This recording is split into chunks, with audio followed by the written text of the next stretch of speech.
Y vamos a abrir nuestra Biblia en Primera de Reyes 18. Primera de Reyes 18.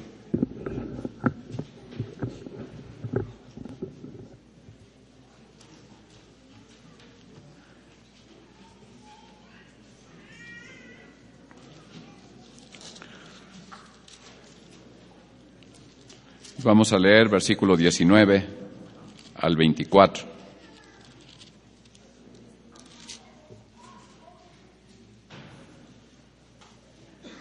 Envía pues ahora y júntame a todo Israel en el monte de Carmelo,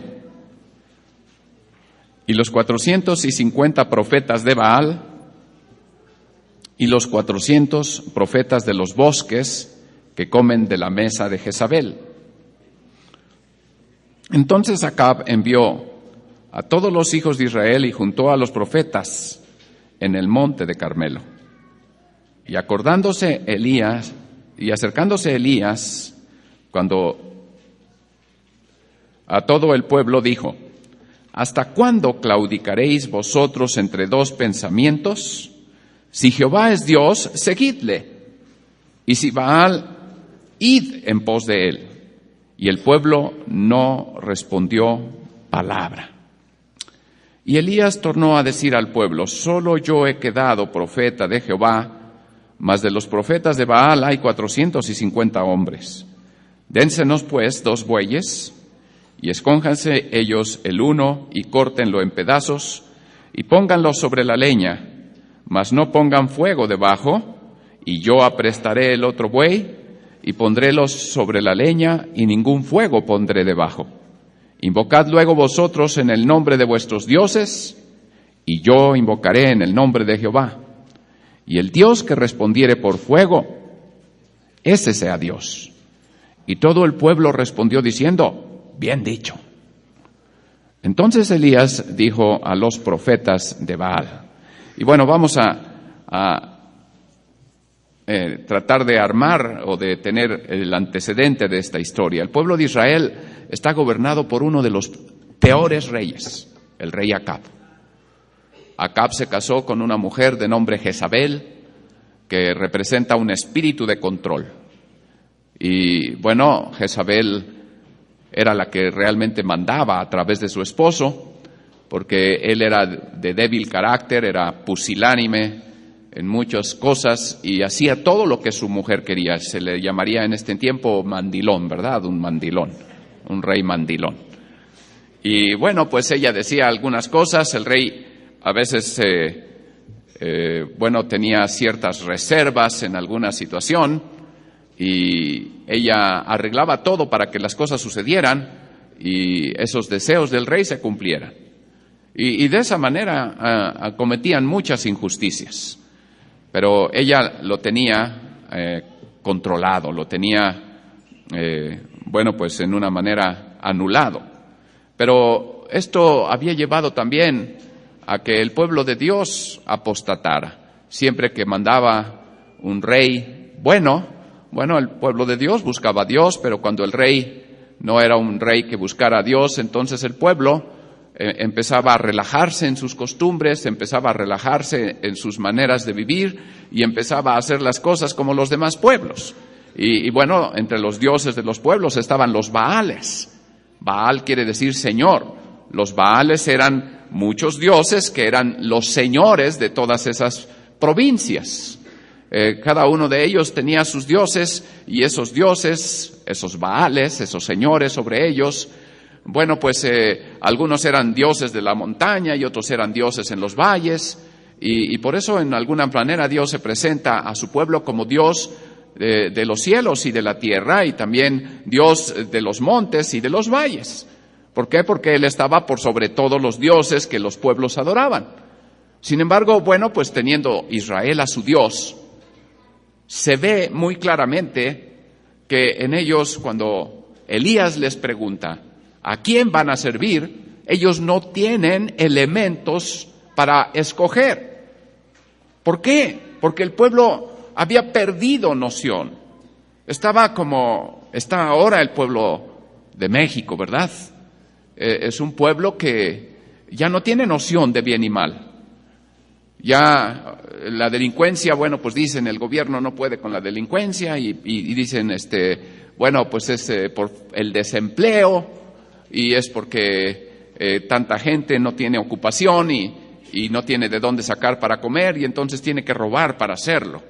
Pero lo que estamos viendo, hermano, no solamente es robo o necesidad, lo que estamos viendo es depravación, es corrupción.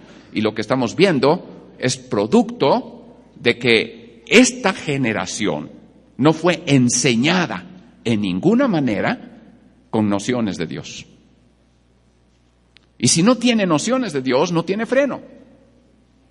Y entonces, por eso son desalmados, porque no tienen estos parámetros para poder tomar alguna decisión o tener algún remordimiento. ¿Por qué? Porque ellos están caminando y no saben lo que está bien y lo que está mal. Y a todo lo malo le dicen bueno, porque le dicen bueno a lo que a ellos les gusta. Y entonces son, crueles, son inhumanos y hacen cosas que, nos asombra la vileza de las acciones de los delincuentes. Matan sin compasión y matan personas delante de sus hijos y, innecesariamente hacen un montón de violencias. Y están muriendo estudiantes en Ciudad Juárez y etcétera. Todo el país está lleno de violencia. ¿De quién es la culpa? Hermanos, de las familias, de los padres, que no saben decirle a sus hijos no, que no saben poner freno, que no saben parar las cosas, se nos vayan a sentir, nos vayan a dejar de querer. Y entonces los hijos son los que mandan, y entonces las cosas se hacen y no hay fronteras, no hay límites, no hay conciencia, no hay discernimiento, no hay entendimiento acerca de las cosas, cómo están, qué es lo que a Dios le agrada, qué es lo que a Dios no le agrada. Y pues son susceptibles a todos los engaños. Y toda esa gente que se dedica a la delincuencia, pues tiene como protectores a la Santa Muerte y a un montón de ídolos, ¿verdad? Y la Santa Muerte, pues es la de Guadalupe, pero anoréxica.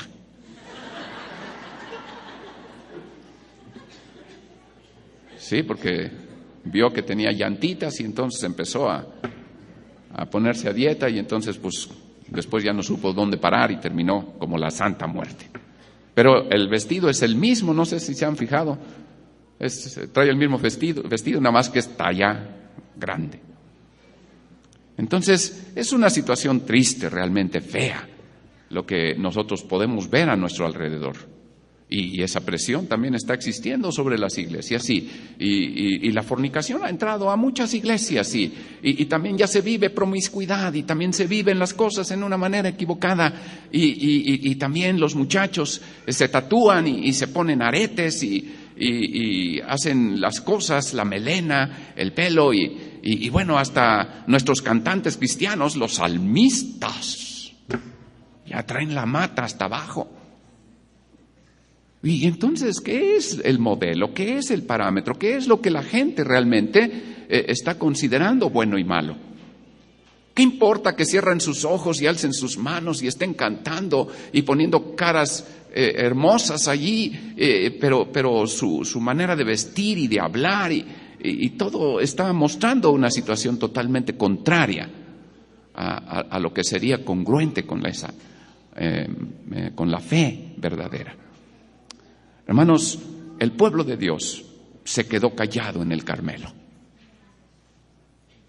Elías ha convocado al pueblo y les hace una pregunta y les dice, si es Baal, el Dios que ustedes quieren, pues entonces hay que seguirlo, y si Jehová es Dios, entonces vamos en pos de él.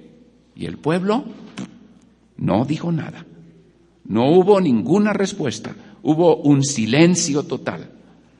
Así que entonces, y sabiendo de parte de Dios, el profeta Elías, que el pueblo no tenía nociones del camino de Dios y que no tenía un conocimiento verdadero de Dios, que sus padres no les habían hablado acerca de Dios y que ellos no tenían ningún fundamento, ninguna base en su relación con su Dios. Habían preferido seguir los pasos y las costumbres y las tradiciones de sus vecinos. Entonces esta era una situación de una total apostasía.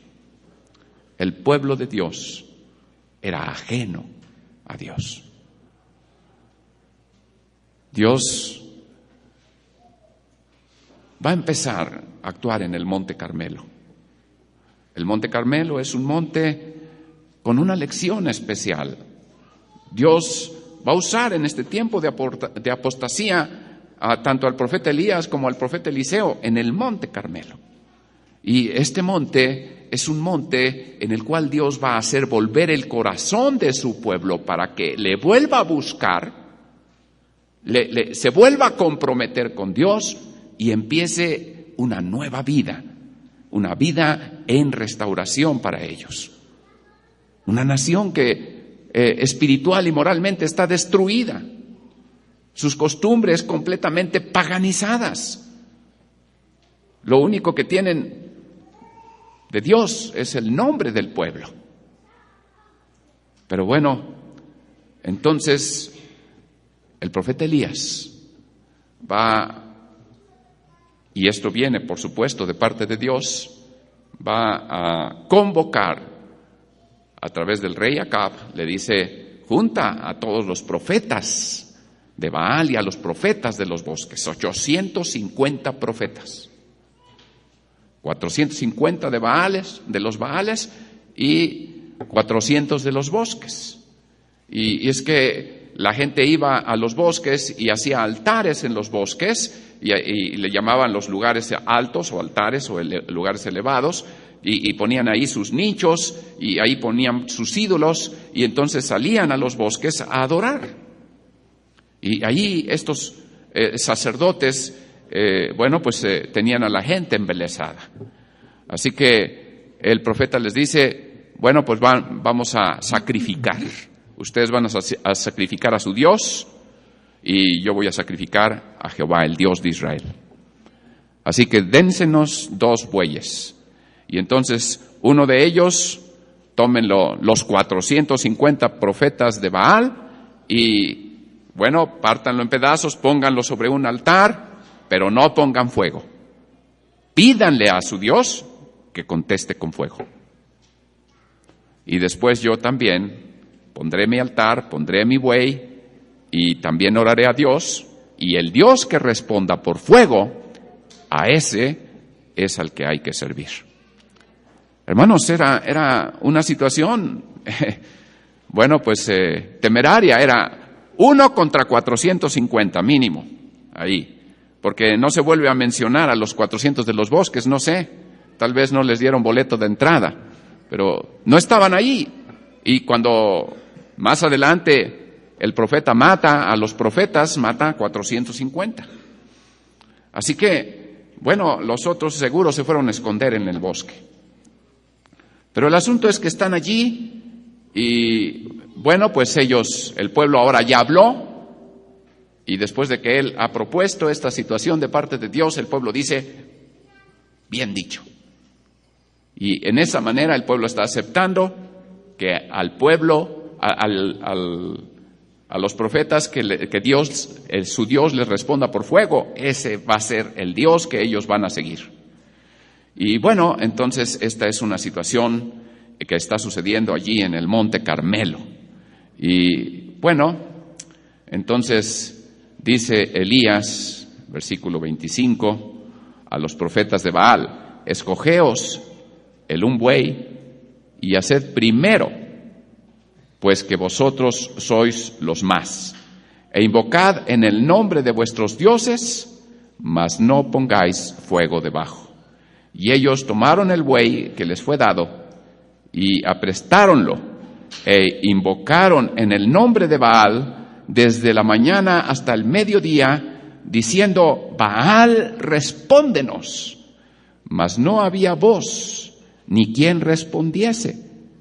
Entre tanto ellos andaban saltando cerca del altar que habían hecho, y esta es como la danza que hacen el 12 de diciembre, los danzantes de la pluma, estaban adorando a su Dios con las danzas, y todas esas danzas folclóricas. Yo me acuerdo un hermano me preguntó, hermano, me gusta mucho la danza folclórica, no sé si como cristiano puedo participar de la danza folclórica, y aprenderla, y bueno, dar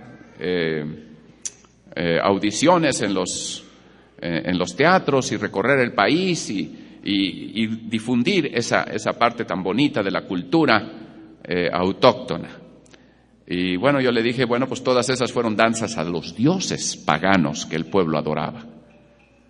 Hermano, la danza de los viejitos, la danza del venado y las danzas regionales de la Guelaguetza, y todas esas danzas son danzas que son religiosas, están dirigidas a los dioses que los pueblos tenían.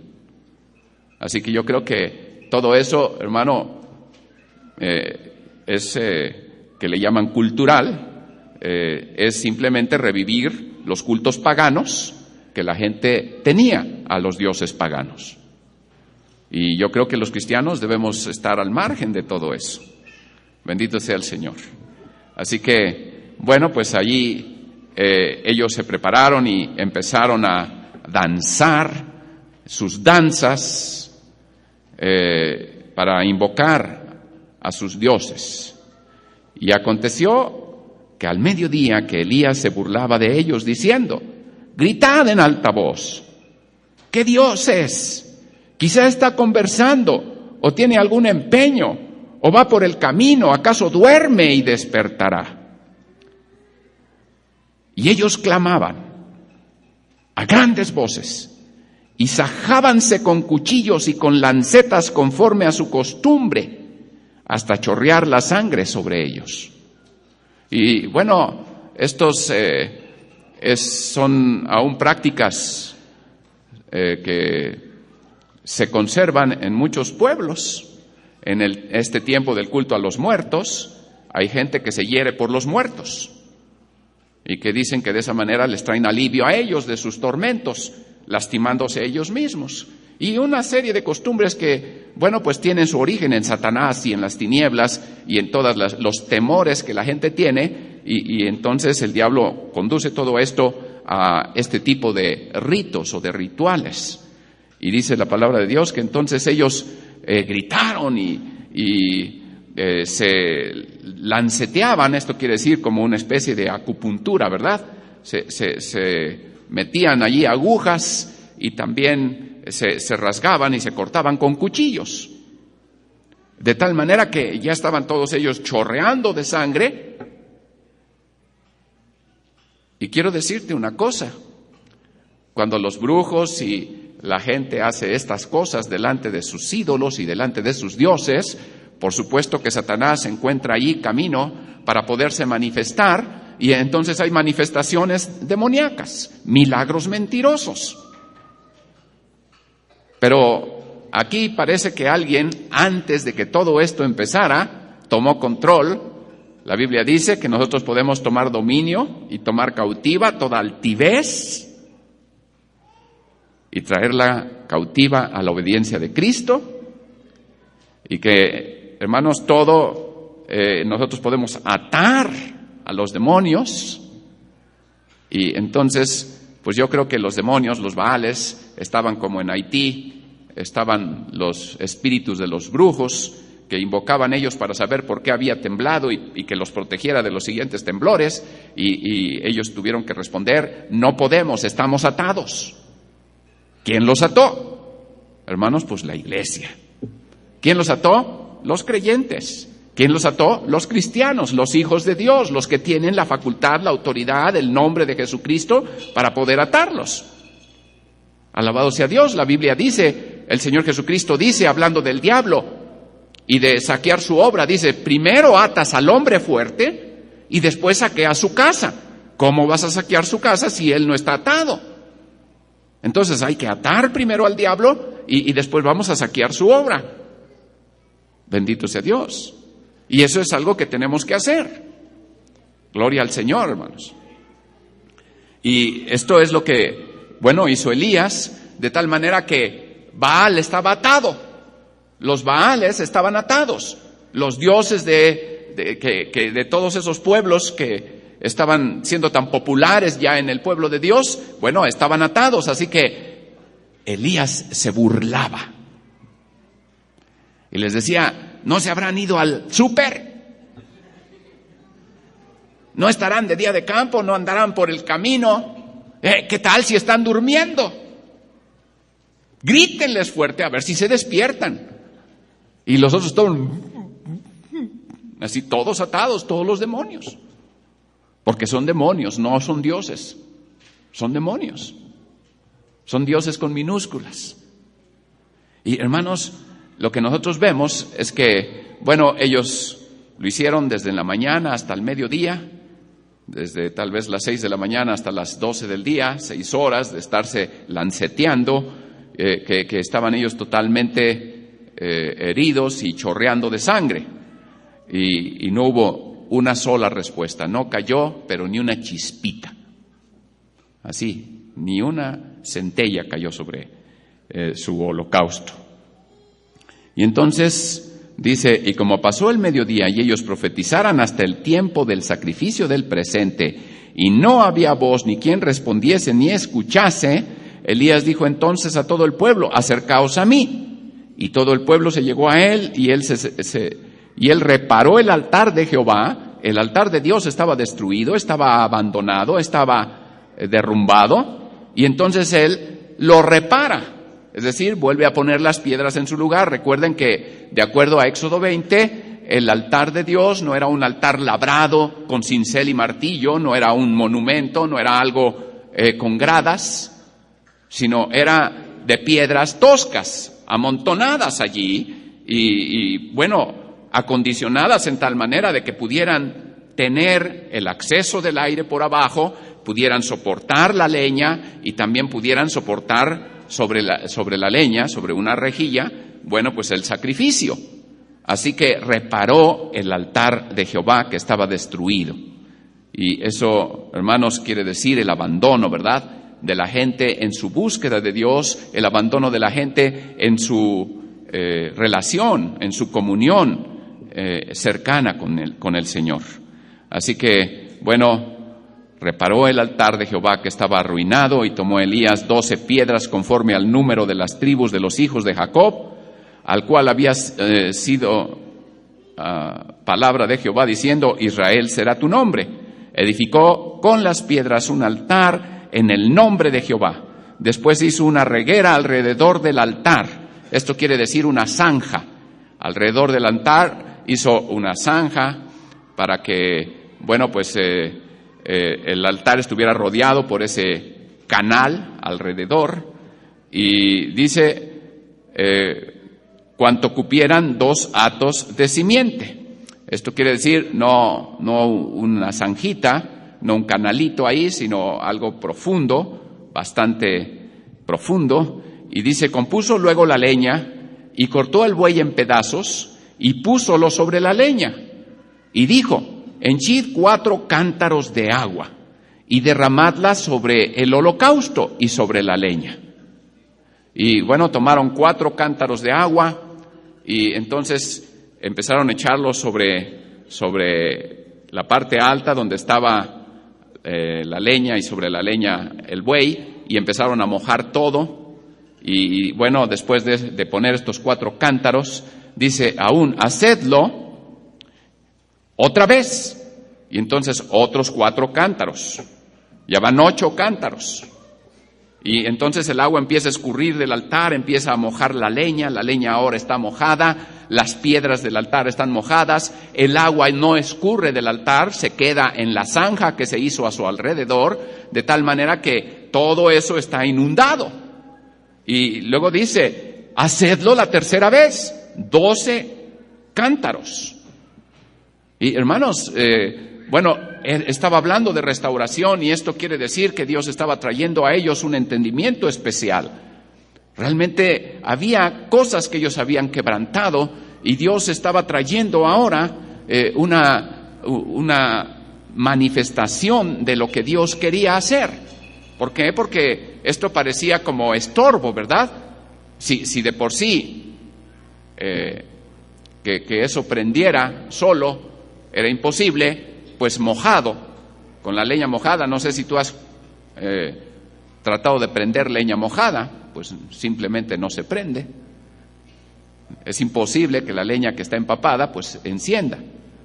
¿Por qué? Porque la leña absorbió el agua, la leña está mojada, entonces se hincha y entonces, no hay lugar para la combustión, no se puede quemar hasta que el agua se seque. Y para que el agua se seque, pues hay que calentar mucho todo alrededor para que se vaporice y se vaya, ¿verdad? Y entonces la leña se seque. Pero esto estaba totalmente empapado y además rodeado de agua por esa reguera, por esa zanja alrededor. Y dice, y había también henchido de agua la reguera. Bueno, las aguas corrían alrededor del altar y habían también henchido de agua la reguera. Y como llegó la hora de ofrecerse el holocausto, llegóse el profeta Elías y dijo: Jehová, Dios de Abraham y de Isaac y de Israel, sea hoy manifiesto que tú eres Dios en Israel y que yo soy tu siervo y que por mandato tuyo he hecho todas estas cosas. Aquí está muy claro que esto no fue una idea que se le vino a la mente a Elías. A Elías no se le ocurrió hacer esto.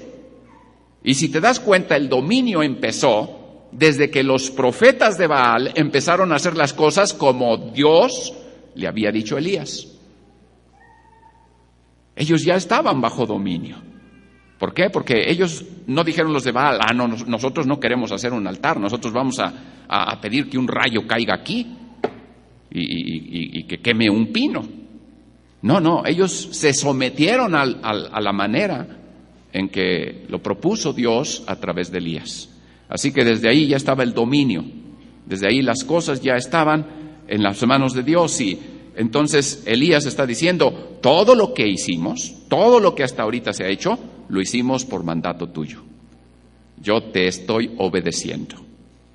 Hermanos, el principio que estamos viendo aquí y que es parte de lo que Dios quería restaurar en el pueblo se llama fe.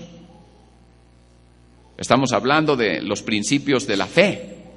Y la fe debe de ser algo sobrenatural, que se manifieste en manera sobrenatural.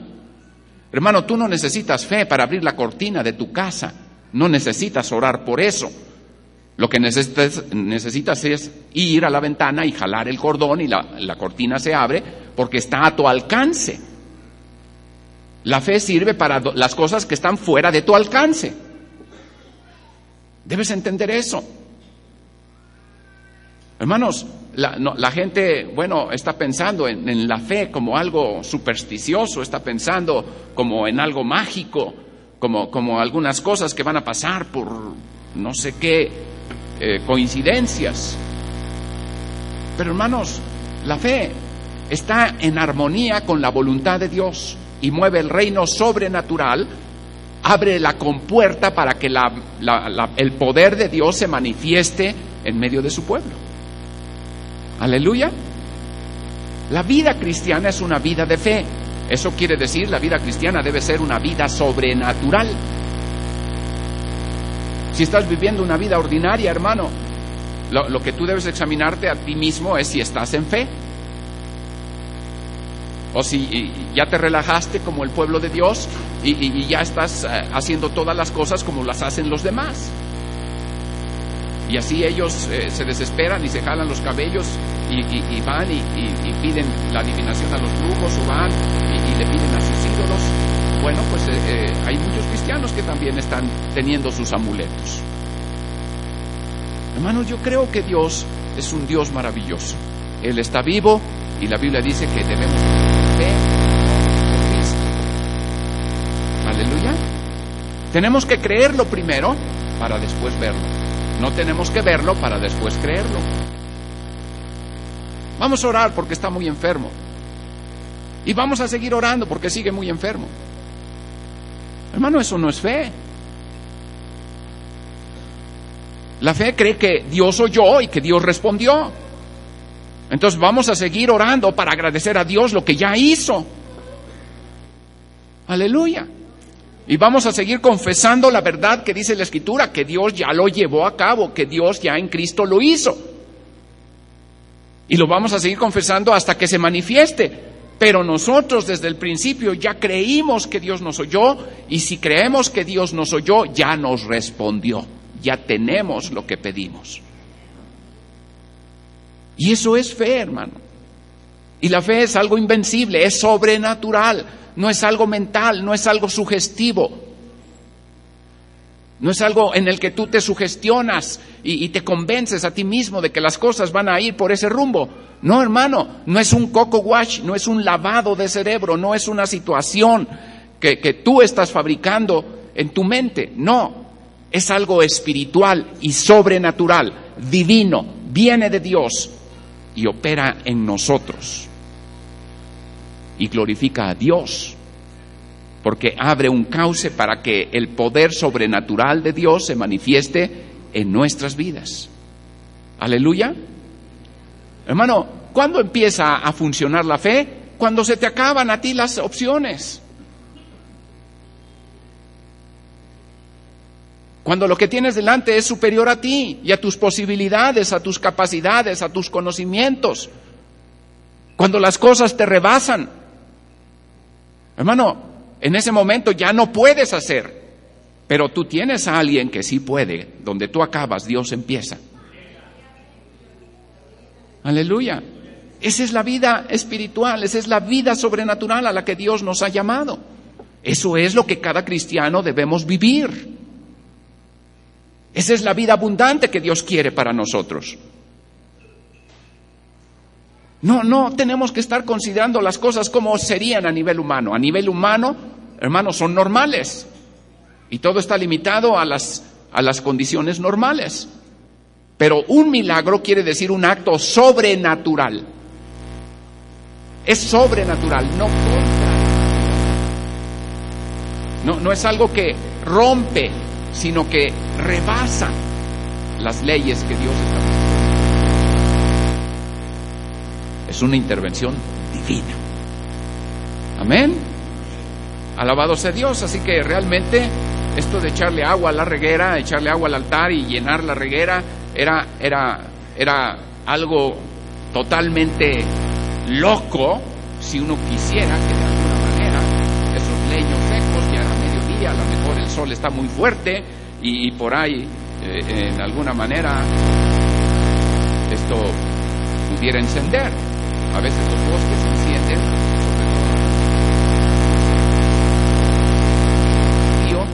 es el tiempo más cálido del verano, y en ese tiempo en que todo está seco y no ha llovido, bueno, en ese tiempo hay muchos incendios, y hay muchos incendios porque se encienden, porque la luz refleja por ahí en un pedernal y entonces se produce una concentración de calor en algún punto donde está muy seco y entonces se enciende. Pero hermano, el agua que se le había echado era bastante suficiente, abundante, en tal manera que eso no era posible que sucediera en manera natural. Tenía que venir una respuesta divina, un milagro. Aleluya. Y yo me imagino que ahí todo el pueblo de Dios estaba alrededor mirando. Bueno, ya habían visto a todos los demás, ya estaban ahí los paramédicos curando 450 damnificados. Sí, vendando ahí tantas heridas y todo, y por acá está el altar y el pueblo de Dios ya ni ve a todos aquellos heridos, sino está mirando cómo Elías está dando instrucciones tan extrañas como empapen todo eso. Pero bueno, ya está todo empapado y él dice, ahora orando, y le dice: Dios, yo te obedecí, yo hice lo que tú me dijiste, todo tal como tú me lo dijiste, los 12 cántaros como tú me los pediste, todos fueron echados llenos de agua sobre el holocausto. Y le dice el versículo 37, respóndeme, Jehová, respóndeme, para que conozca este pueblo que tú, oh Jehová, eres el Dios, y que tú volviste atrás el corazón de ellos. Hermanos, yo creo que ese momento es un momento de esos momentos donde hay vértigo en el estómago, donde hay un hueco, donde hay un vacío, porque uno dice, ¿y si no sana? ¿Y si se queda sentado en la silla? ¿Y si no se levanta? ¿Y si no pasa esto? ¿Y si no pasa lo otro? ¿Y si yo digo algo y no sucede? ¿Y si yo declaro algo que la Biblia dice y no pasa? ¿Y si yo uso el nombre de Jesucristo y no se manifiesta nada? Bueno, ese era el vértigo. Pero es como poniéndole más leña al asunto, o poniéndole, bueno, ahora más agua a la leña, es haciéndolo todavía más difícil. Gloria al Señor. Dios lo que quería es que no quedara ni sombra de duda y que no tuvieran ellos en su mente razonamientos para poder considerar quién sabe qué pasaría, o cómo es que fue el truco, o cómo es que encendió. No, hermanos, lo que estaba pasando es que realmente el profeta estaba en un reto tremendo. El hecho de que él dijera 2 veces respóndeme muestra el grado de intensidad de su súplica. Así como tú dices por dentro de tu corazón a veces cuando oras por algún enfermo, no me vayas a fallar. Ese segundo respóndeme era como diciéndole a Dios, no vayas a fallar. Ya hice todo lo que me dijiste. Hermano, ¿qué es lo que tú tienes que hacer en tus circunstancias? Todo lo que Dios dice. A ti te toca decir y a Dios le toca sanar. A ti te toca dar la palabra de fe, a Dios le toca hacer el milagro. Pero tú quieres hacer el milagro, por eso estás temblando. Tú haz lo que Dios te pide a ti. Sé obediente en lo que Dios te dice. Dios va a hacer su parte. Y Dios no se enojó con Elías cuando le dijo la segunda vez, respóndeme. Así como ay, no vayas a fallar. Dice, porque yo lo hice como tú me dijiste. Y Señor, muéstrales que tú eres el Dios. Y hermanos, yo creo que aquí vino como una situación maravillosa en el corazón de Elías. Ya Elías no está consciente ni del altar, ni del agua, ni de la leña mojada, ni de todos los inconvenientes, sino él está consciente de un propósito que Dios tiene en su corazón, y es restaurar a su pueblo en su adoración a Dios, volver el corazón del pueblo hacia Dios. Hacer que el corazón del pueblo duro se enternezca, hacer que su corazón insensible y resistente e ignorante, bueno, ahora vuelva a tomar conciencia de Dios, vuelva a tener temor de Dios, vuelva otra vez a buscar al Señor, su corazón se vuelva atrás del camino que lleva.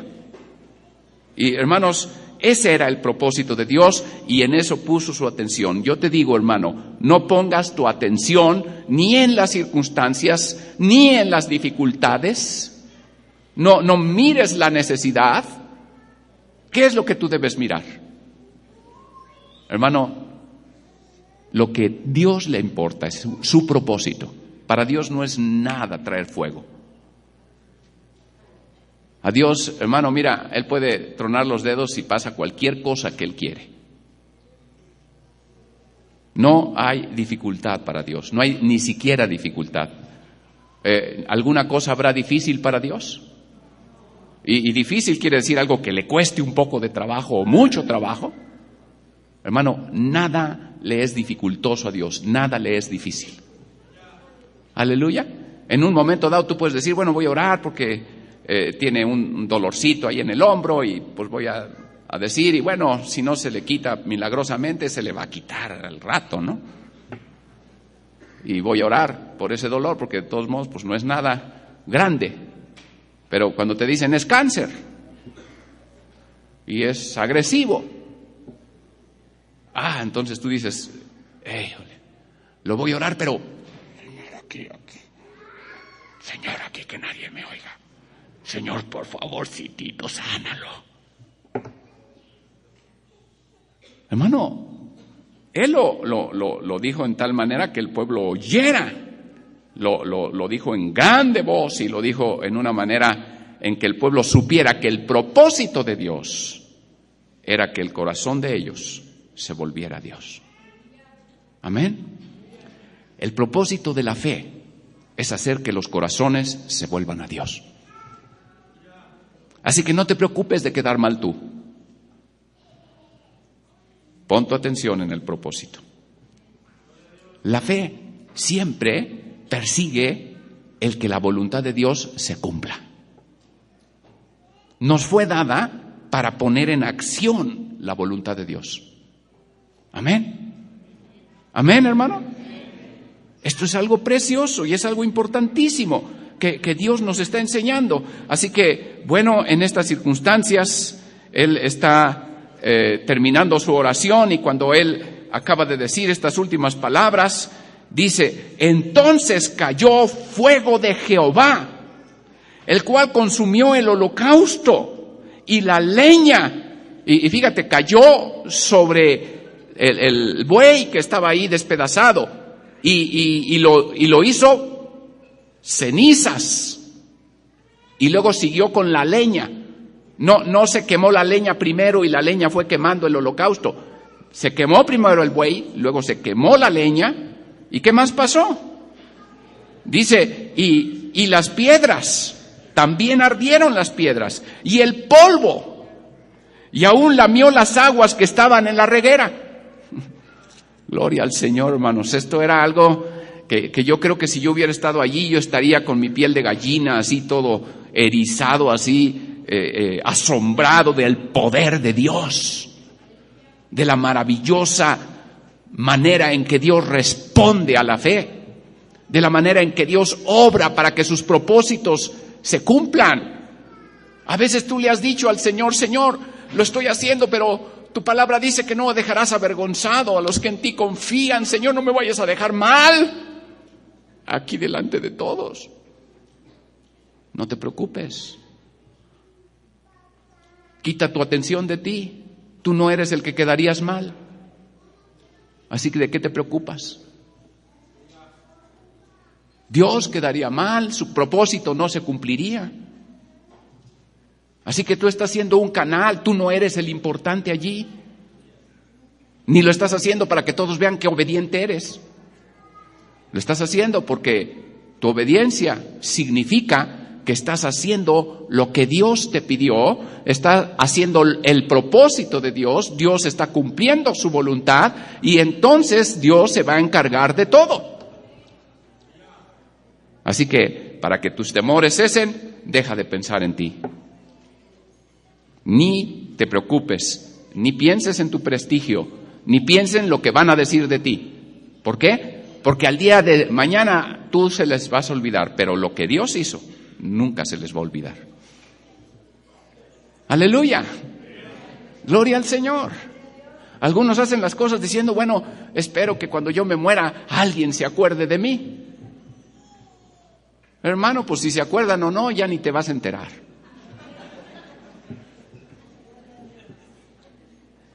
Haz las cosas para la gloria de Dios. Haz las cosas porque Dios quiere ser reconocido, porque el corazón de las gentes se vuelva a Él.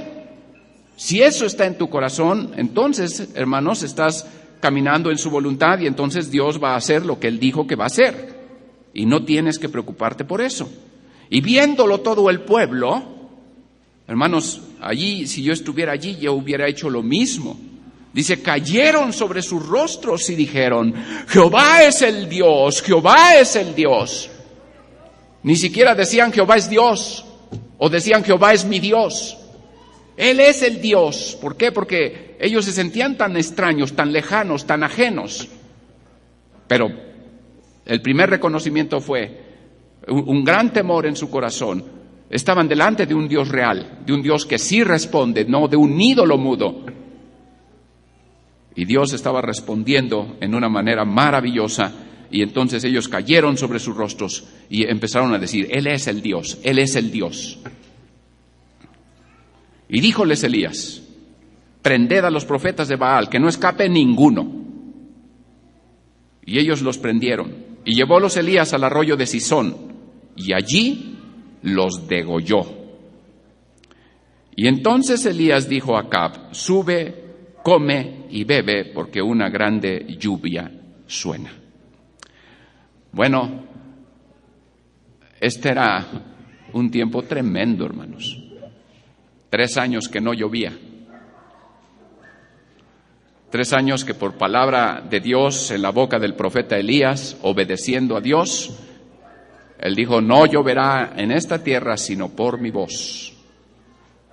Y Dios le había llevado a un torrente, había sido alimentado por cuervos, se secó el arroyo porque no había llovido, y entonces lo mandó a Sarepta, y en Sarepta una viuda lo atendió, y entonces tuvieron todo lo necesario. Dios proveyó a sus necesidades en una manera milagrosa. Dios estaba entrenando a Elías en fe.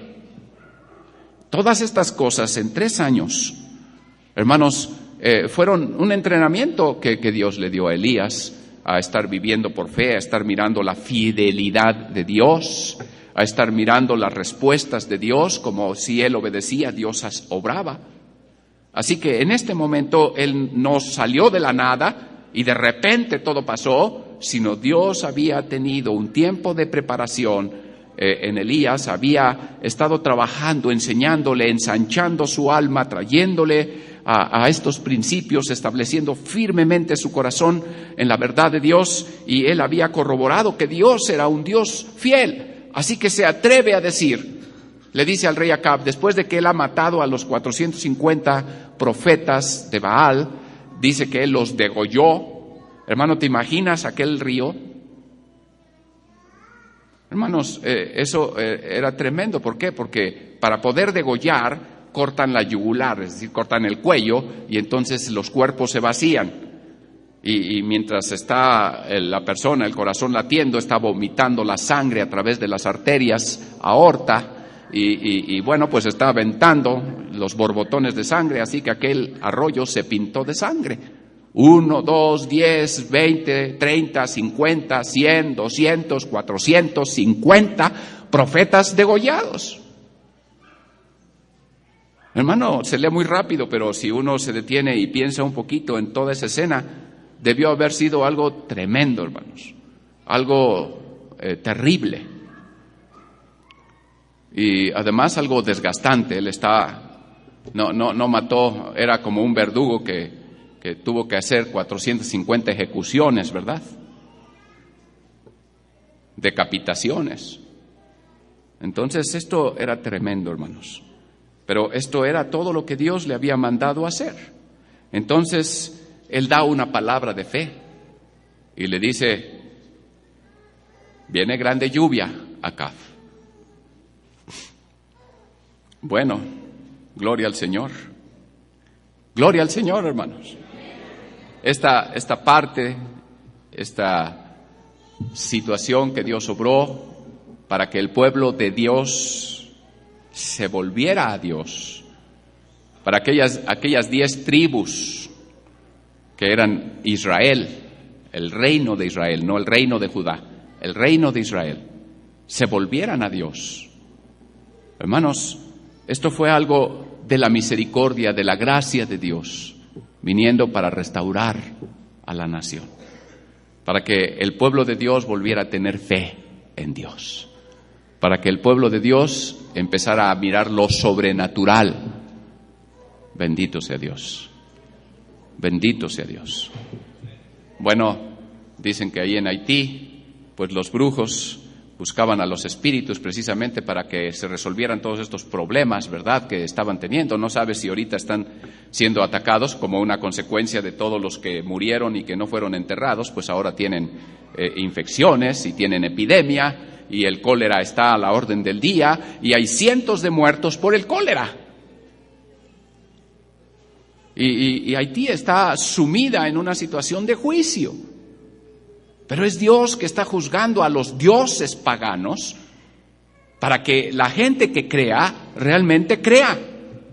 Y se dé cuenta a esa gente que estuvo tocando las puertas del infierno y que estaba en el reino de las tinieblas y que estaba sirviendo a Satanás en una manera manifiesta. Hermano, tenía que tener algo realmente contrastante de esa situación para que pudieran darse cuenta lo falso y lo que es genuino, lo que es aparente, lo que es mentiroso y lo que es verdadero, lo que Dios hace en verdad.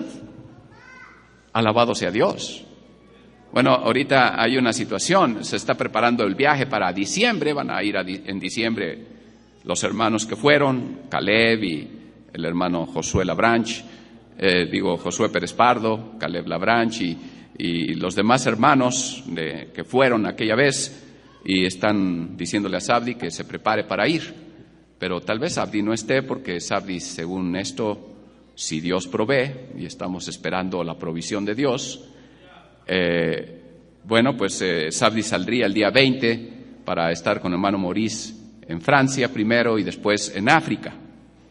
Y entonces Sabdi regresaría hasta mediados de enero. Gloria al Señor.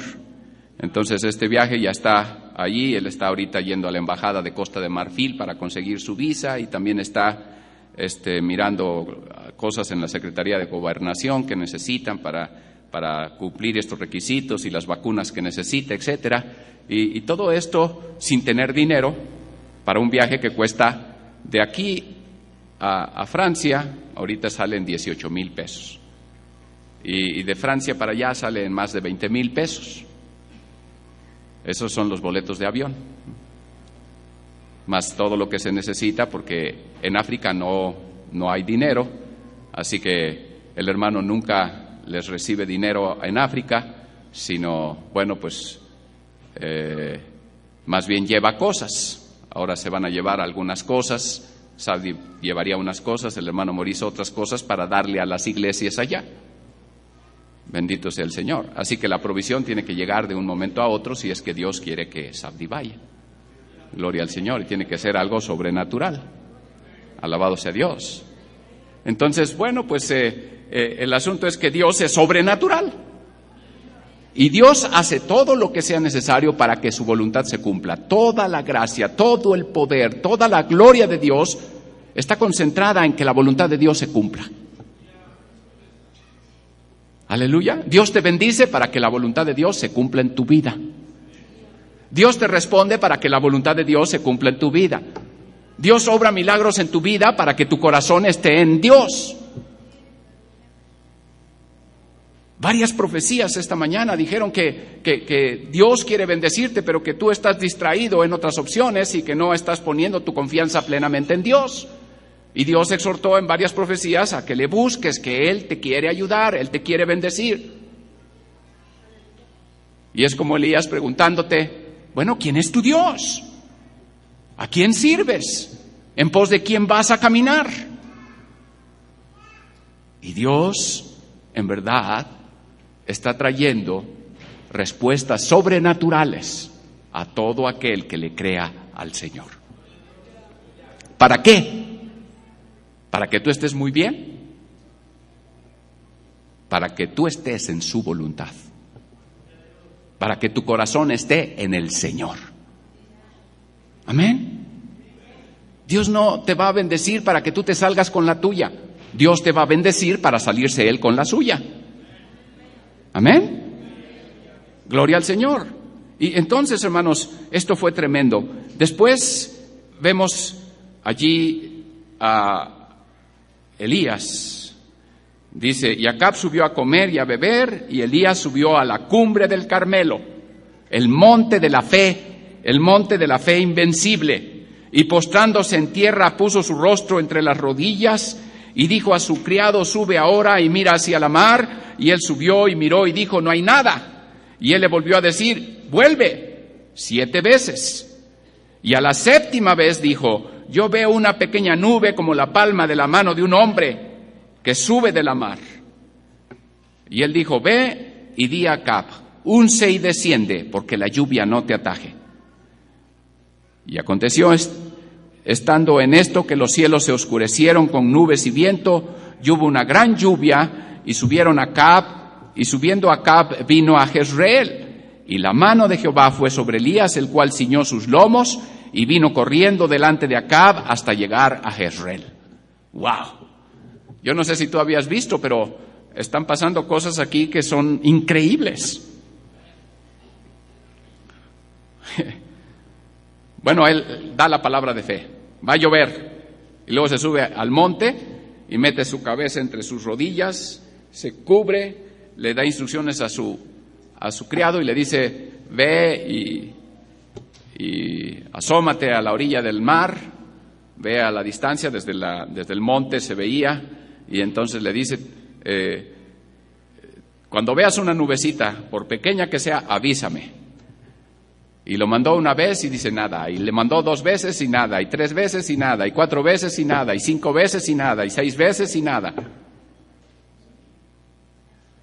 Y hermanos, y la 7ª vez, y otra vez Dios haciendo las cosas para traer a nosotros los principios, para darnos señales específicas de que es Él y que es su voluntad y que lo que está haciendo es con propósito, y el 7 es número de perfección, y cuando las cosas están cumplidas, entonces Dios obra, no antes. Cuando las cosas están cumplidas viene la respuesta, no antes, hermano. Lo que tú tienes que hacer es meter tu cabeza, ponerte a orar, estar confesando, estar diciendo lo que Dios dijo es la verdad, estar en adoración, no consciente de alrededor, no en otras situaciones, tú metido con Dios, replegado en tu espíritu, creyéndole al Señor. Y hermano, a la 7ª, hay una pequeña nubecita, parece la palma de un hombre. Oh, gloria al Señor, Dios obra por su mano. La poderosa mano de Dios estaba ya allí, entonces esto estaba hablando de que Dios iba a cumplir su propósito. Así que bueno, entonces él con este detalle de la palma de la mano de un hombre, dice, sube de la mar, y entonces él ve y le dice, dile a Acab que unza su carro y que descienda porque la lluvia no le ataje. Así que Acab, pues ya ves que Acab subió a comer y a beber. Él, bueno, pues no le hizo mucho caso al profeta, como que no le creyó. 3 años de no llover, pues ¿qué va a llover ahorita? Y él se fue a comer y a beber, y bueno, Elías se subió al Monte Carmelo, se puso a orar, y ahora le dice, unce tu carro porque la lluvia no te alcance. Y entonces el rey ahora sí ya ve el cielo, y ahora sí ya está todo nublado, las nubes están negras, está aquello poniéndose intenso, y entonces él pone sus caballos, se sube a su carreta, a su carroza, le atiza a los caballos y empieza a correr a todo galope. Ahí van los caballos para tratar de ganarle a la lluvia y llegar a palacio, y él va pero así tendido, y de repente a su lado pasa... ¿Quién pasó, hermanos? Elías. Hermanos, y dice que corrió más rápido que los caballos de la carreta. Sí, así que va corriendo el rey y va corriendo Elías, lo pasa, se le va delante y dice que se ciñó sus lomos, vino corriendo delante de Acab hasta llegar a Jezreel, y todavía se sentó a esperarlo, porque el otro no llegaba. Gloria al Señor, hermano. Hermano, cosas sobrenaturales, cosas a las que debemos acostumbrarnos, cosas que Dios quiere hacer. Amén. Gloria al Señor, gloria al Señor. Bueno, muchas veces Dios ha hecho cosas tremendas en nuestra vida, y nosotros, bueno, ya nos sentimos Juan Camaney, ¿verdad? Y pensamos, no, pues caray, el diablo que se cuide de mí, porque yo estoy ahorita como hacha afilada, y ahí la llevo.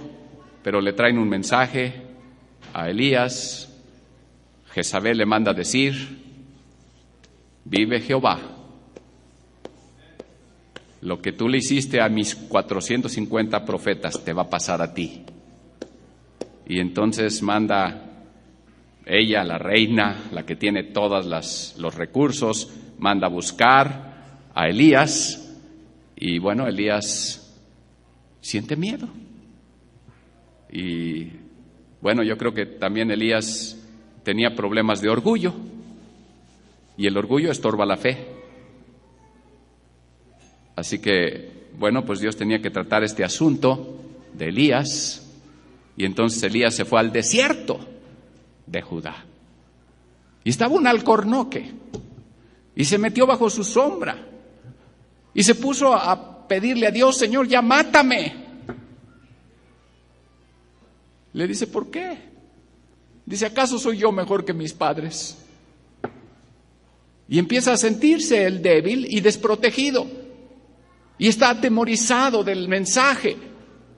La reina es malvada. La reina es terrible. Pero bueno, Dios le recordó, tú no eres, soy yo en ti. Le manda de comer, Elías come. Y con lo que comió, pudo caminar 40 días y 40 noches sin parar para llegar al monte Sinaí, a donde Dios le dijo que le iba a hablar. Y entonces pasó como en el día de Pentecostés, viento recio, lenguas como de fuego, pero ni en el viento recio ni en las lenguas de fuego él recibió paz. Y dijo, no está Dios aquí. Y después de eso viene un silbo apacible y delicado, una brisita sabrosa, refrescante. Y ahí estaba la presencia de Dios. Y esa violencia que había en su corazón, ese pánico, ese miedo, esa sensación de controversia en su alma, de por qué Dios permites esto si yo he sido tan fiel y he hecho tantas cosas en tu nombre y ya traigo 3 medallas aquí, pero tremendas. Soy el único. Y entonces Dios le dice, no, tú no eres el único. No te las des. Hay otros 70 que yo me tengo reservados, que no han doblado sus rodillas a los Baales. No eres la última coca en el desierto. Hermano, Dios está hablando al corazón de su profeta para quitar el estorbo que en él había. Tanto entrenamiento antes no había sido, parece, suficiente. Y hermano, nosotros debemos estar atentos y impedir en toda manera que el orgullo en algún momento dado confunda la situación y creamos que Dios lo hizo por tratarse de nosotros. Hermano, servir a Dios siempre será un privilegio. Somos hijos de Dios, tenemos un derecho, pero servir a Dios es un privilegio. Y eso es una concesión divina que Dios le da no a todos. Es algo que viene de Dios, es un ejercicio de su soberanía sobre nuestra vida. Y hermanos, lo importante para nosotros es mantenernos humildes, mantener nuestro corazón sencillo, saber que nosotros somos los vasos de barro, que la alteza del poder es de Dios y no de nosotros. Y mientras nos conservemos humildes, la gracia de Dios va a poder fluir. Pero si se nos infla el globito y nosotros nos sentimos algo, entonces la gracia se va a interrumpir. Te vas a panicar y vas a estar pensando que las cosas, bueno, pues están de otro tamaño y de otro color. Allí, hermano, Dios le muestra al profeta que ya es tiempo. Dice, vas a bajar, vas a ungir. Esto lo estoy platicando porque esto no pasó en el Carmelo, pasó en el Sinaí. Pero le dice, vas a ungir a Eliseo como tu sucesor. Él va a ser profeta en lugar tuyo. Y a... ¿cómo se llama? Un rey que va a ser rey de Siria, Asael por rey de Siria. Y entonces, bueno, pues tú vas a cumplir eso y luego vas a entrenar a Eliseo y entonces después Eliseo se va a quedar en tu lugar. Bueno, Eliseo tiene una historia también maravillosa.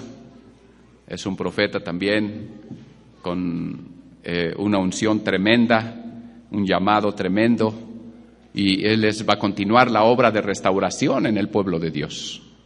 Así que, bueno, pues allí en Segunda de Reyes, después de que él ha sido entrenado y ya Elías se fue en un carro de fuego, y esto es una figura de los vencedores en el rapto, alabado sea Dios. Pero ahí en Segunda de Reyes 4, versículo 17, nosotros vemos el ejercicio del ministerio de Eliseo. Y Eliseo vivía en el Carmelo, en el monte Carmelo. Y bueno, él bajaba a la ciudad y bajaba a hacer las cosas que Dios le decía entre las poblaciones del reino de Israel. Él era profeta a Israel, a las 10 tribus. Él no ministró en Judá. Pero bueno, dentro del ministerio que Dios le dio en esta obra preciosa que él tenía de encomienda, él toma a alguien para su servicio, a Giesi. Giesi es el siervo de Eliseo y es uno de los que son una excelente figura de la obra del Espíritu Santo. Bueno, Giesi, su criado, ya Eliseo no es como Elías, que hace las cosas. Si hubiera sido Eliseo el que hubiera tenido que matar a los profetas, él ni se hubiera ensuciado las manos, ni se hubiera salpicado de sangre, le hubiera dicho a Giesi, ejecútatelos. Sí, Elías todo lo hacía él, ahí estaba. Pero Eliseo tenía a Giesi para hacer las cosas. Aleluya. En esta parte Eliseo es una figura de Cristo y Giesi es una figura del Espíritu Santo. Eso es algo precioso que también podríamos estar considerando y entrando en detalles, pero bueno, el asunto es que él visita allí a un lugar y este lugar es Sunem o Sunem. Y allí hay una mujer que lo identifica y le dice a su esposo, mira, este es un varón de Dios, este es un hombre de Dios. Y lo vemos pasar y yo no sé ni dónde se queda. Pero yo te propongo que hagamos en la parte alta de la casa un cuarto para él, para que cuando él pase por aquí, él se quede con nosotros y tenga un lugar donde descansar. Y construyó un cuartito en la azotea, un aposento alto, y en ese aposento alto puso 3 cosas. ¿Y qué puso? Bueno, puso una mesa, una silla, una cama, 4 cosas y un candelero. Y estas 4 cosas nos hablan de las 4 glorias de Dios. Aleluya. De las 4 maneras de reposar que Dios tiene. Aleluya. Esto ya lo estudiamos también. Pero bueno, él se siente agradecido por el corazón de esta mujer tan sensible al Señor.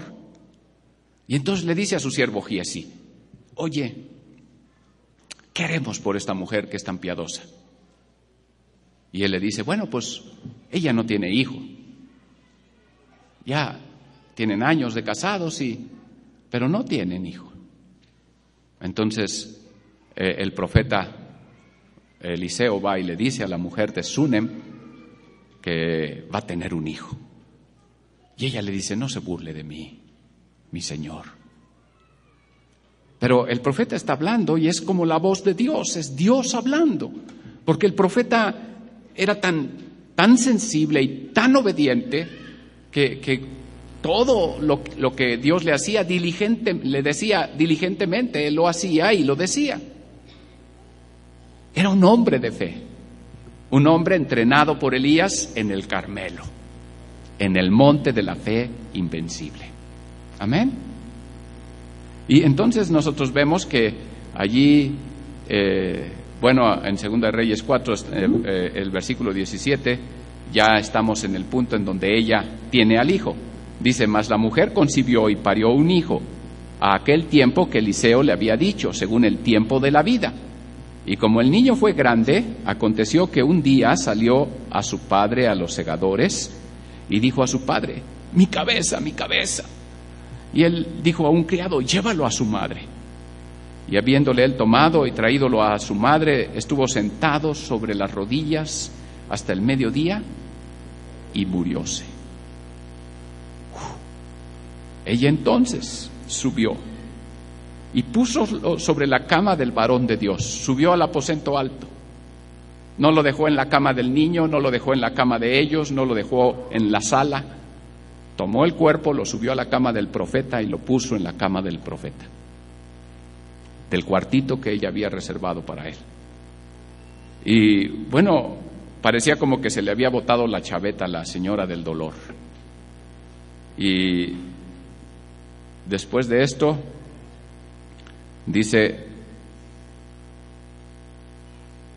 y cerrándole la puerta salióse.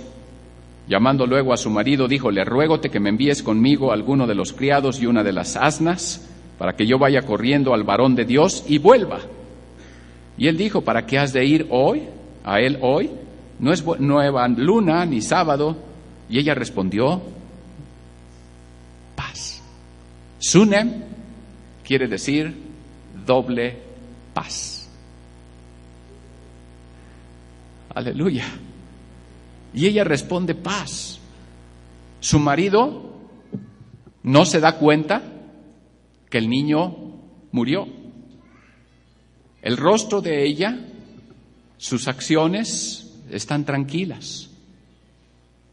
No está ella alterada, fuera de sí, llevada por la angustia o el dolor. Y cuando él le pregunta, bueno, ¿para qué vas a ver al profeta si no es ni luna nueva, no es día de fiesta, ni tampoco es sábado? ¿A qué vas a ver al profeta? Y entonces, bueno, la respuesta de ella es preciosa. Paz. Paz.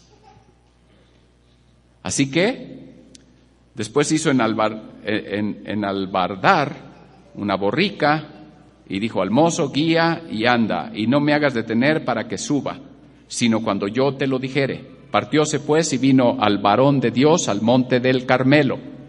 Y cuando el varón de Dios la vio de lejos, dijo a su criado Giesi, he aquí la sunamita, ruégote que vayas ahora corriendo a recibirla y dile, ¿tienes paz?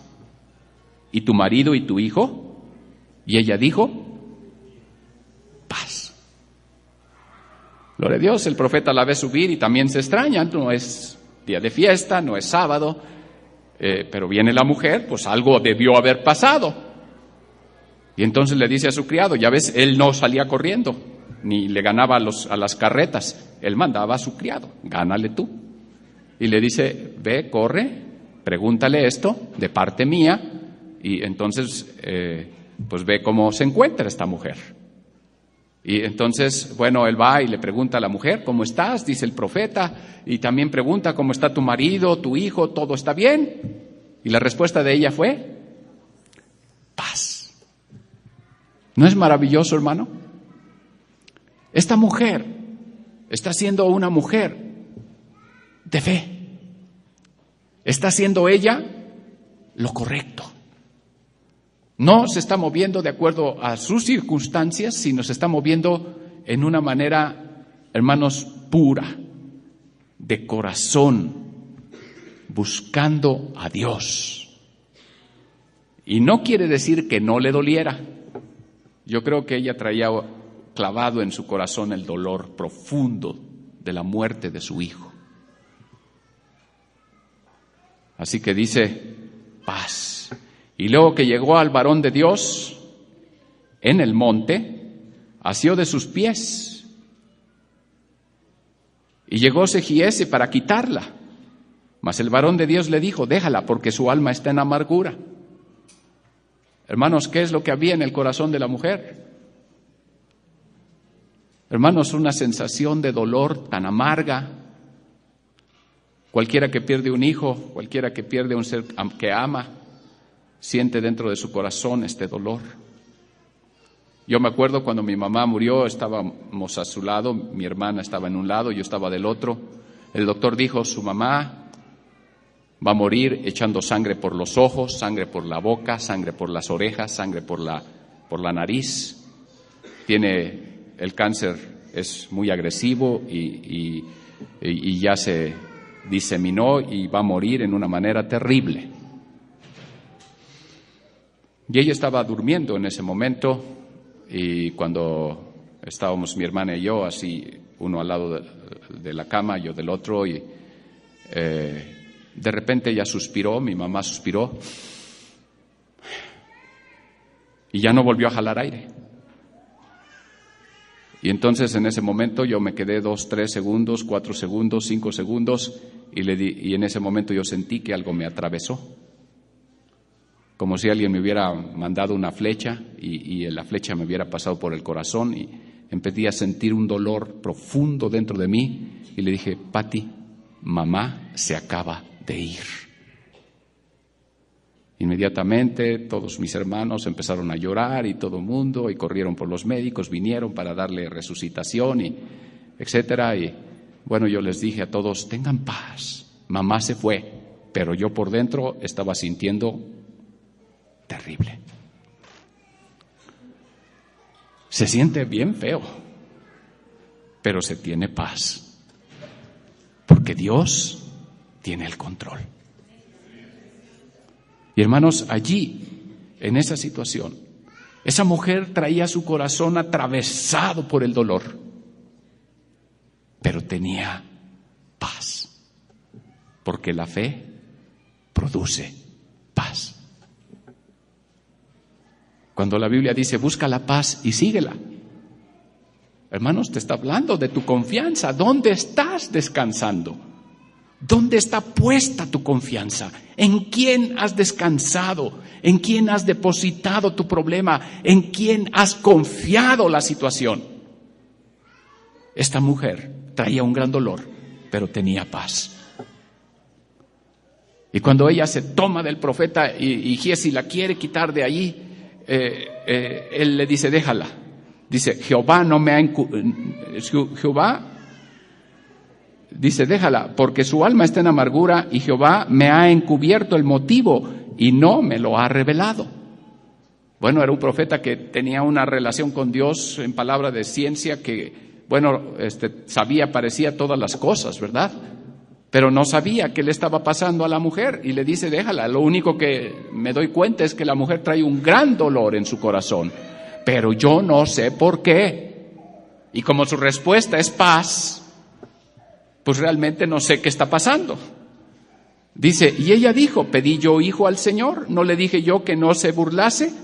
Entonces dijo él a Giezi: ciñe tus lomos y toma mi bordón en tu mano y ve. Si alguno te encontrare, no lo saludes, y si alguno te saludare, no le respondas, y pondrás mi bordón sobre el rostro del niño. Y dijo la madre del niño: vive Jehová y vive tu alma, que no te dejaré. Hermanos, cuando pienso en la mujer sirofenisa que se le tiró al frente y no dejó al Señor Jesucristo seguir caminando, cuando veo a aquella situación de fe tan maravillosa, hermanos, Dios le dijo perrilla, le dijo: no es lícito tomar el pan de los hijos y echarlo a los perros. Y ella dijo: bueno, pues si mi posición es de perro, a los perros les tocan las migajas, tengo el derecho a una migaja, y para mí es suficiente una migaja. Esta mujer determinada dijo: yo no te dejo, profeta. Yo no pedí un hijo, así que tienes que devolvérmelo.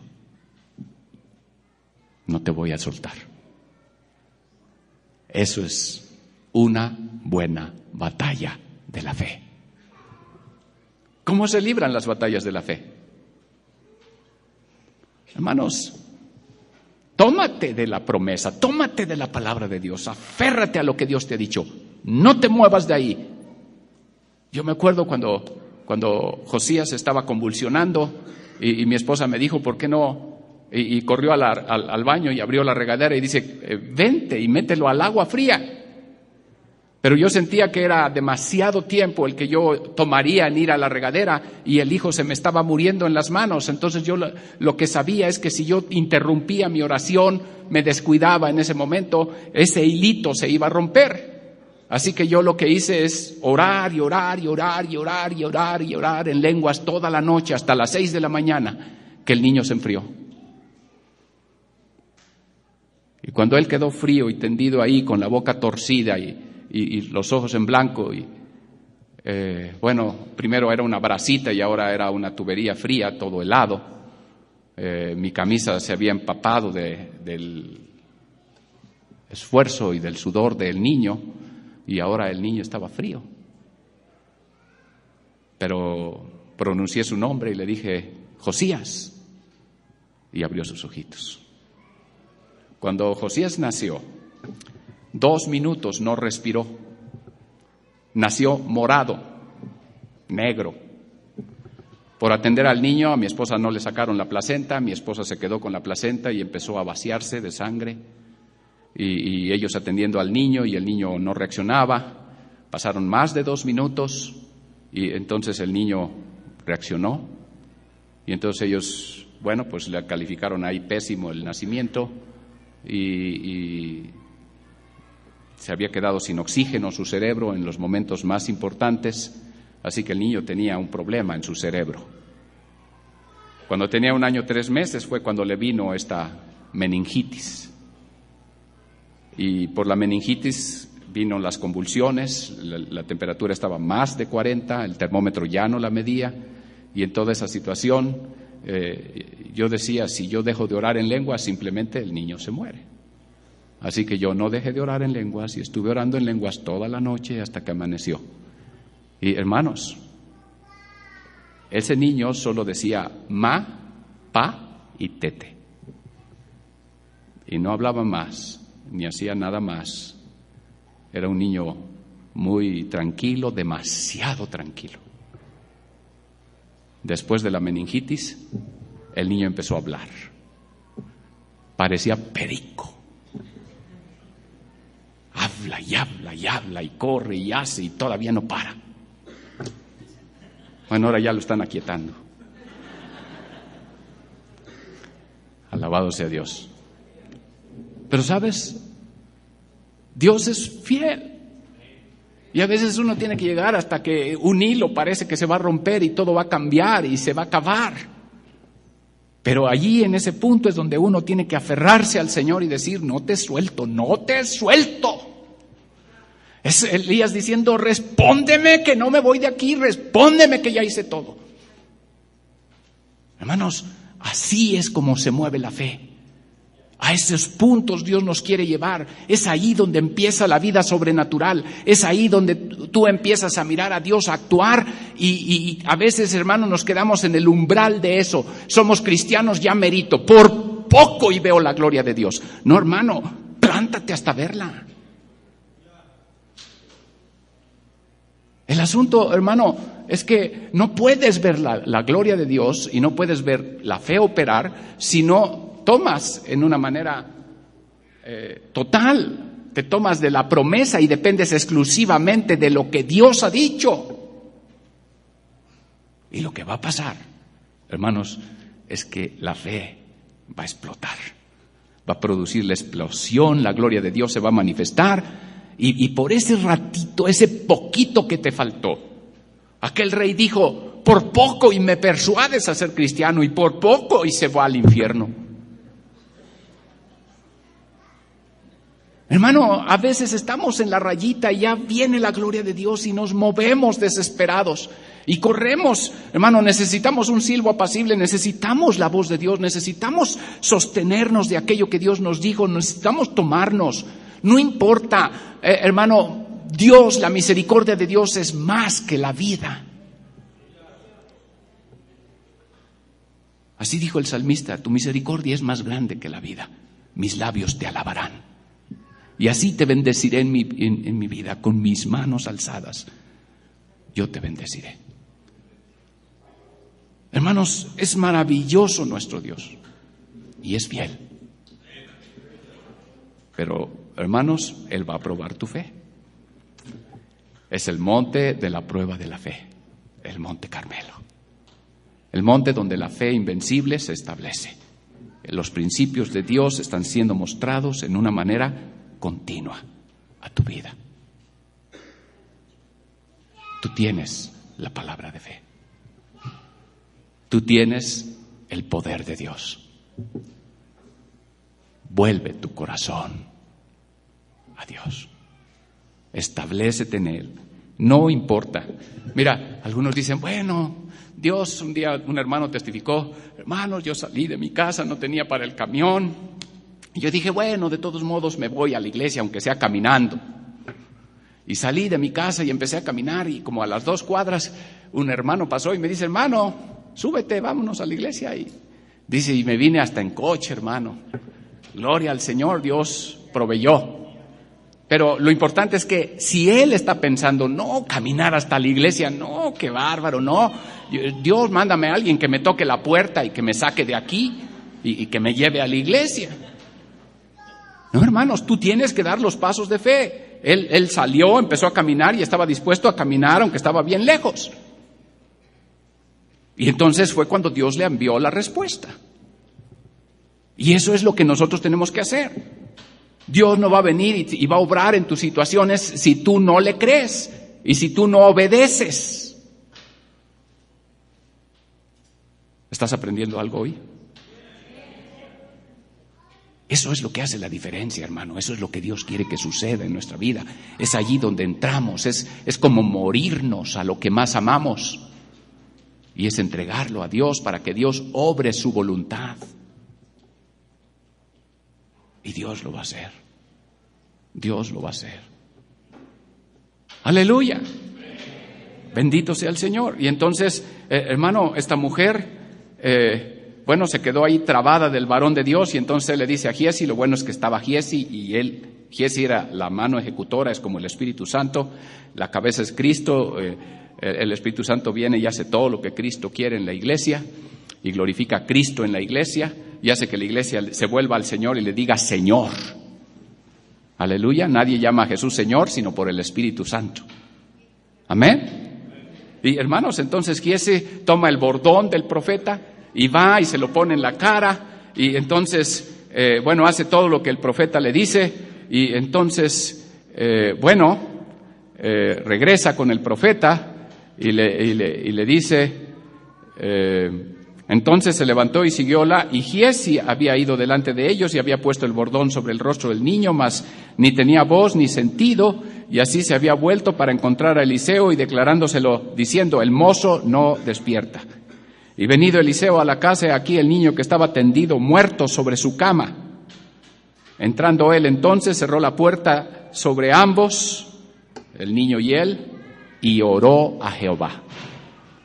Hermanos, lo que hizo Pedro cuando le dijeron que Dorcas y que todas sus cosas que había hecho y que la amaban mucho y que le extrañaban mucho y que era un gran hueco en la iglesia y le pidieron que orara, él se encerró solo con la mujer y oró a Jehová. Se acercó a Dios, pidió. Y hermanos, aquí el profeta hace su oración delante de Dios. Y el niño estaba ahí tendido, muerto. Y dice... Después subió y echóse sobre el niño, poniendo su boca sobre la boca de él, sus ojos sobre los ojos y sus manos sobre las manos suyas. Así se tendió sobre él y calentóse la carne del joven. Gloria a Dios, lo bueno es que nada más los ojos, las manos y todo así, porque los pies era un niño. Pero él estaba prácticamente cubriendo al niño con su cuerpo y... calentando el cuerpo del niño. Dice, volviéndose luego, paseóse por la casa de la una parte a la otra, y después subió y tendióse sobre él, y el joven estornudó 7 veces. Gloria al Señor. Y abrió sus ojos. Entonces llamó él a Giezi y díjole, llama a la tsunamita. Y él la llamó, y entrando ella, él le dijo, toma tu hijo. Y así que ella entró, echóse a sus pies, inclinóse a tierra y después tomó a su hijo y salióse. Y Eliseo se volvió a Gilgal. Había entonces grande hambre en la tierra, y etcétera. Va a continuar otra historia. Pero hermanos, Pablo se acordó de esto también, y Pablo también se tendió sobre Eutico. Y entonces dijo, no tengan temor, y dio la palabra de fe, y el principio fe invencible en el aposento alto de Troas, y el milagro que Dios hizo en el Monte Carmelo, en Sunem, de este principio que Dios está enseñando en el Monte Carmelo. Hermanos, Él desciende del Monte Carmelo para ir al encuentro de una resurrección. Aleluya. Gloria al Señor. Gloria al Señor, hermano. Hermano, resurrección es vencer lo que es invencible. No hay cosa difícil para Dios. Dios puede traer vida donde no lo hay. Dios puede levantar los muertos. Tú dices, bueno, mientras esté vivo, pues que todavía esté calientito, pero este estaba frío. El chavo estaba frío. Lázaro estaba no solo frío, estaba pudriéndose. Y hermanos, ¿qué es lo que nosotros vemos? Nosotros vemos que el poder de Dios no tiene límite y que la llavecita que abre las cosas para que el poder de Dios fluya es la fe. Amén. Dios siempre hace cosas grandes de cosas tan chiquitas. Es la palabra más chiquita, fe. Pero hermanos, Dios la usa porque es nuestra nulidad unida al poder de Dios. Es la conexión que Dios hace. El ser infinito y maravilloso con esta criatura insignificante y débil. Aleluya. Aleluya. Hermano, ya no estés consciente ni de tu fe, ni estés consciente de tus circunstancias, ni estés consciente de todas las cosas. Busca el propósito de Dios. Céntrate en lo que Dios te ha dicho. Aférrate a ello y pelea la buena batalla de la fe. Mantente allí firme, no te muevas de allí. Y lo que vas a ver es la gloria de Dios. No tienes trabajo, hermano. Confía, Dios no te va a abandonar. Hermano, te desahuciaron. Mira, el viernes, el jueves, me hablaron, la hija de la hermana Pili. Le vino un cáncer explosivo. Le empezó a crecer un tumor en los pulmones y en el vaso, y en los pulmones le empezó a crecer tan rápido que empezaron a llenarse de líquido los pulmones. Estaba generando eso un desequilibrio total. Ella ya no podía respirar. Y entonces le tenían que sacar 1 litro de agua de los pulmones y al rato ya estaba otra vez con el problema. Así que dijeron, ella ya no es operable, esto no tiene ya manera de hacerle algo por ella, nada más la podemos mantener viva con un respirador y es todo. Bueno, me hablaron y me dijeron, se nos está muriendo Pili. ¿Puede venir? Entonces fui a verla y no la reconocí. Estaba bastante hinchada. La retención de líquidos hace que uno empiece a inflarse y ella estaba muy, muy desfigurada de su rostro. Le hablé, abrió sus ojos, es todo lo que podía hacer. Yo le dije, ¿tiene paz? Y me dijo, no. Le dije, bueno, vamos a orar. Dios quiere darle paz. Oramos por paz y Dios me mostró que tenía un hechizo, yo no sé de qué, pero que esto era un ataque del diablo directo. Así que me puse a reprenderlo y le dije, vive, Pili, vive.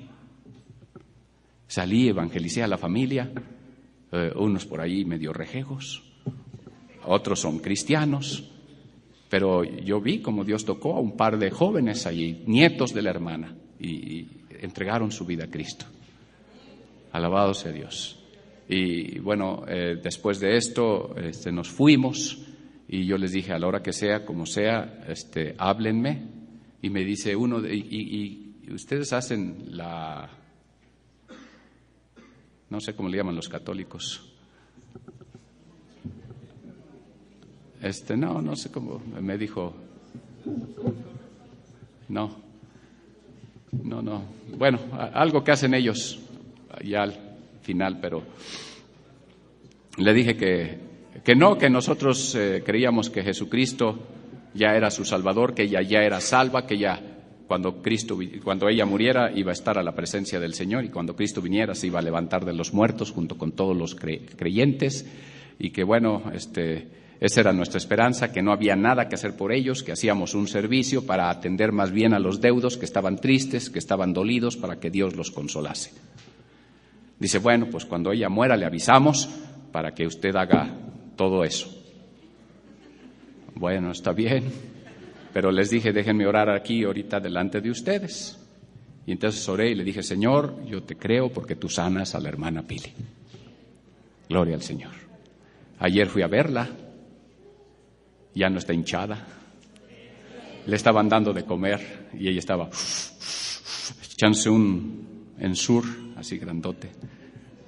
Así, pero bien. Y le digo, ¿se acuerda que vine hace unos días? Y me dice, sí me acuerdo. Y se le empezaron a rodar sus lágrimas. Y hermano, Dios hizo cosas maravillosas ahí. Gloria al Señor. Y ya llegaron sus hijos de Aguascalientes y de Querétaro, y no sé, nietos y todo. Bueno, toda la familia aquí. Y están todos ahí asombrados y felices, porque Dios está haciendo cosas preciosas en toda la familia. Y bueno, yo sé que todo esto se corrió por la cadena de oración y toda la iglesia oró. Y esta es una respuesta de Dios a la oración, de tantas oraciones, para que haya muchas acciones de gracias por las obras de Dios. Dios es maravilloso. Sabiel la fue a visitar el sábado y bueno, pues también le estuvo ministrando algunas cosas bueno, en ese momento llegó su esposo y ellos no se hablaban y ya se pidieron perdón y se abrazaron y bueno, Dios obró cosas maravillosas y cuando yo llegué esta segunda vez le digo, hermana, ¿tiene paz? Y me dice, sí. Gloria al Señor, ya tenía mucha paz, ya las cosas se habían puesto en orden y ¿sabes qué más? Le dije, ahora vengo para que usted reciba gozo, porque Dios me dijo que el gozo es su fuerza. El gozo de Dios es nuestra fortaleza, dice la Biblia en Nehemías. Así que yo le dije, no más temor, no más tristeza, lo que usted necesita es tener gozo. Así que a partir de ahora, usted debe tener gozo. Y oramos porque Dios le diera gozo y entonces ya las cosas van avanzando y ella va mejor y mejor. Alabado sea Dios. Los médicos los siguen teniendo en terapia intensiva, todavía está allí. Yo no sé si es por otros motivos, ¿no? Pero el asunto es que ella va mucho mejor. Gracias a Dios, gracias al Señor. Alabado sea Dios. Dios es bueno, hermano, y es fiel. ¿Tú lo crees? ¿Crees que Dios puede hacer cosas con la hermana Pili? ¿Crees que Dios puede hacer las cosas en tu situación que tú estás pasando, en tu problema, en tu necesidad, en tu enfermedad, en tu prueba que tú estás teniendo? ¿Tú crees en el Dios del Monte Carmelo? ¿Tú crees en el Dios de Eliseo, el Dios de Elías? Aleluya, pues Dios quiere hacer lo mismo contigo. Esa es una figura muy preciosa. Dios dice, si tú me crees, yo voy a hacer igual. Pero haz lo que ellos hicieron, aprende la lección, lo que ellos hicieron, hazlo tú. Yo voy a hacer mi parte. Y si tú le crees a Dios hoy te vas a ir, no, las cosas no van a cambiar. Tú vas a cambiar. Dentro de ti las cosas se van a realizar. Espiritualmente las cosas se van a ordenar. Y después tú vas a ver la gloria de Dios. Vas a ver cómo las cosas entran en el curso de su voluntad, se cumple su propósito en tu vida y entonces viene la manifestación del poder de Dios en tu vida y tendrás el trabajo y tendrás la provisión y tendrás la sanidad y tendrás la solución y se va a convertir la persona dura por la que has estado orando y todo lo que tú has estado poniendo delante de Dios, Dios lo va a hacer, lo va a cumplir. ¿Por qué? Porque Él puede y quiere.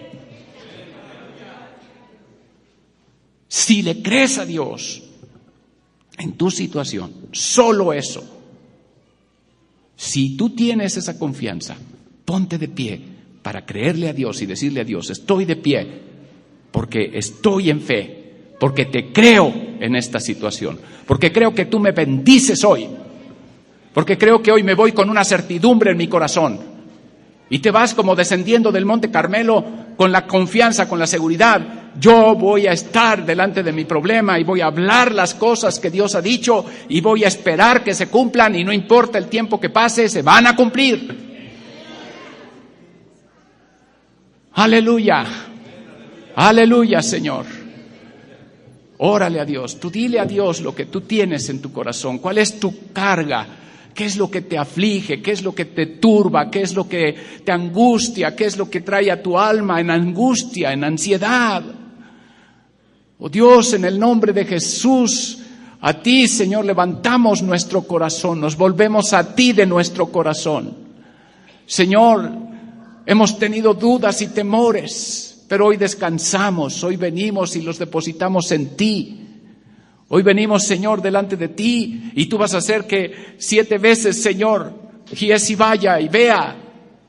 Y tú vas a mostrar tu mano poderosa y las cosas van a cambiar. Señor, vas a hacer que estornudemos 7 veces y que esos obstáculos que se han opuesto en nuestra vida a tu voluntad van a ser quitados, van a ser expulsados de nuestra vida en cada estornudo, Señor, y nosotros vamos a ver tu gloria y nos vamos a levantar de la situación a una resurrección, a una vida abundante, a una vida sobrenatural. Dios, te creemos. Dile a Dios, te creo, Dios.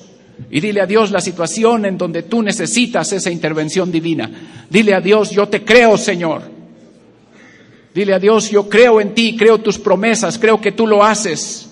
Y en esta mañana yo descanso, dejo mi carga en ti ahora mismo, dejo todo en tus manos, Señor. Ya no voy a llevar yo las cosas, ya no voy a cargar yo el asunto, ya no voy a vivir yo en esta situación. Voy a estar en tu presencia, descansando en ti. Gracias, Dios. Esta es una mañana, una tarde de milagros. Gracias, Dios, por los milagros que suceden en la vida de todo aquel, Señor, que ha hecho contacto contigo de su corazón y que te ha entregado su carga y que ha creído que tú eres poderoso para hacer lo que has prometido. Y, Señor, esa fe invencible se levanta en su corazón y nadie, nada los puede hacer retroceder de esta confianza, de este reposo, de esta paz, de este doble reposo que tú les das en su corazón. Te creo, Dios, te creo, Dios. Dile a Dios, te creo, Señor. Gracias, Dios, por manifestarte tremendamente, poderosamente en la vida de todos. En el nombre de Jesucristo. Aleluya. Amén. Amén. Aleluya.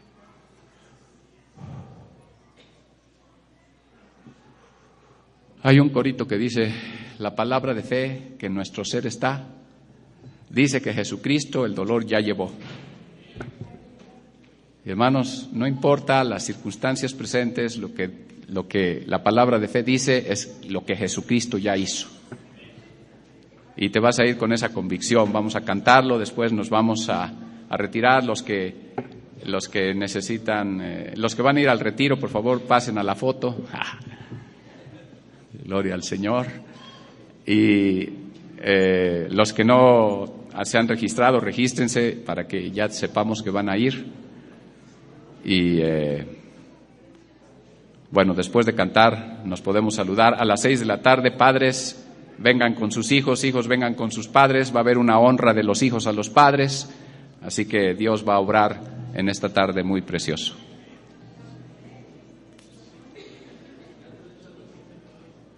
¿Listo para cantar?